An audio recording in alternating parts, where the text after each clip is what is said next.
It's now time for a devotional thought. This morning, it will be brought to us by Faith for Today.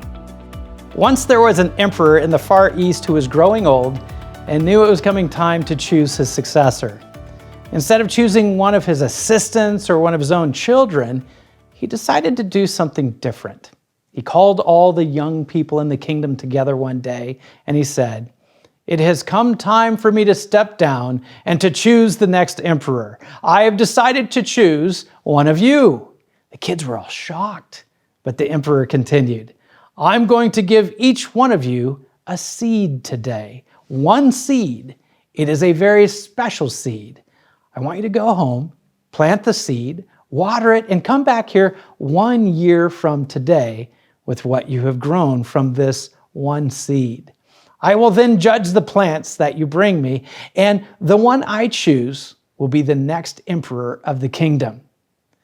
Now there was one boy there that day named Ling, and he, like the others, received a seed. He went home and excitedly told his mother the whole story. She helped him get a pot and some planting soil, and he planted the seed and watered it carefully. Every day he would water it and watch to see if it had grown. After about 3 weeks, some of the other youth began talking about their seeds and the plants that they were beginning to grow, but Ling kept going home and checking his seed, but nothing ever grew. 3 weeks, 4 weeks, 5 weeks went by, still nothing. By now, others were talking about their plants, but Ling didn't have a plant to talk about, and he felt like a failure. 6 months went by, still nothing in Ling's pot. He just knew he had killed his seed. Everyone else had trees and tall plants, but he had nothing. Ling didn't say anything to his friends, however. He just kept waiting for his seed to grow. A year finally went by, and all the youths of the kingdoms brought their plants to the emperor for inspection. Ling told his mother that he wasn't going to take an empty pot, but she encouraged him to go and to take his pot and to be honest about what happened. Ling felt sick to his stomach, but he knew his mother was right. He took his empty pot to the palace. When Ling arrived, he was amazed at the variety of plants grown by all the other youths. They were beautiful in all shapes and sizes. Ling put his empty pot on the floor, and many of the other kids laughed at him. A few felt sorry for him and just said, "Hey, nice try." When the emperor arrived, he surveyed the room and greeted the young people. Ling just tried to hide in the back.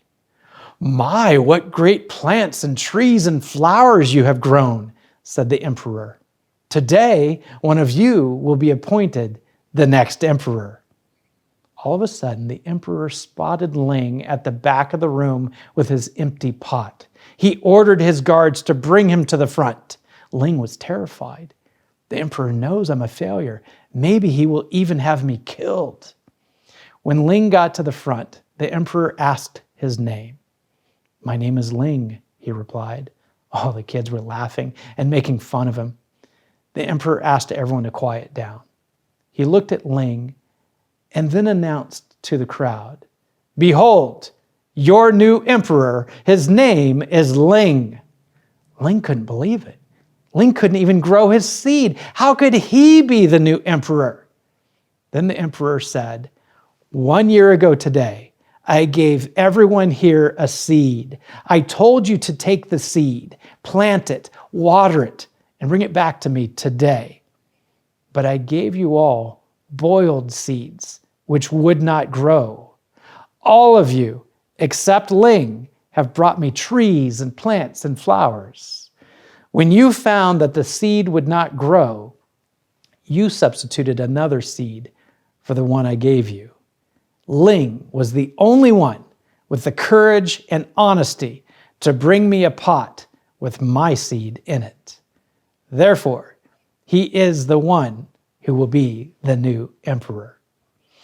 1 Samuel chapter 2, verse 26 tells us of another exceptional young man.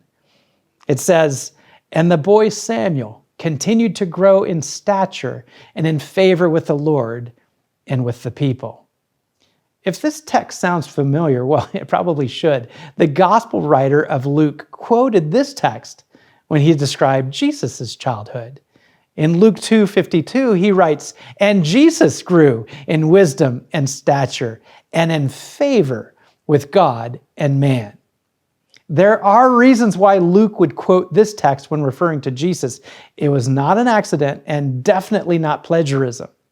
There is a very real connection, a clue for us today to understand how one increases in God's favor.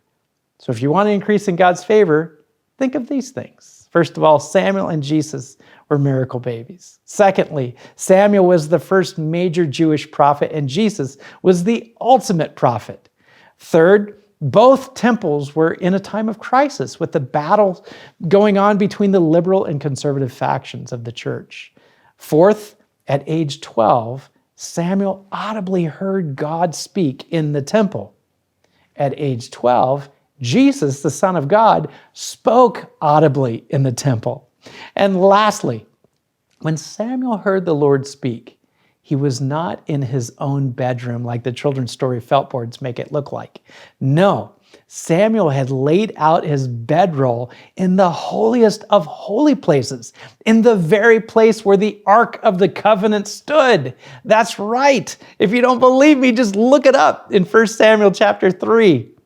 He was most comfortable in the very presence of God, who dwelt in the space of the mercy seat.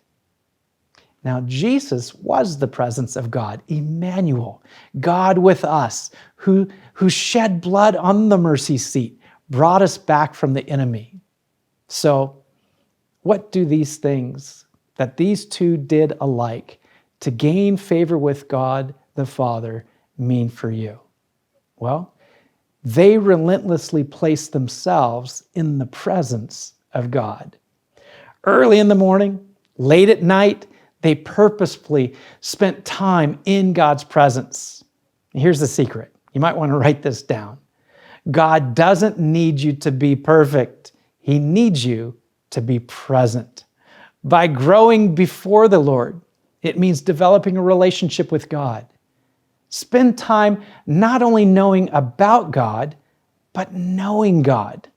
So, what is God's favor?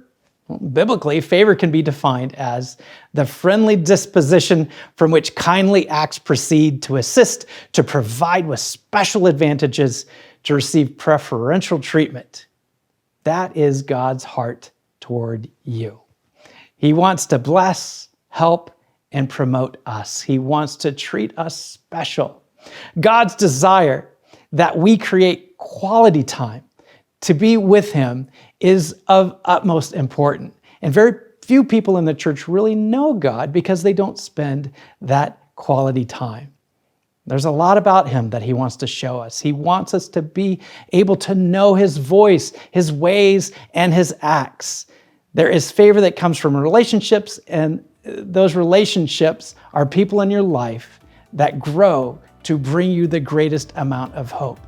So spend some quality time with God in His presence, and you will find favor today.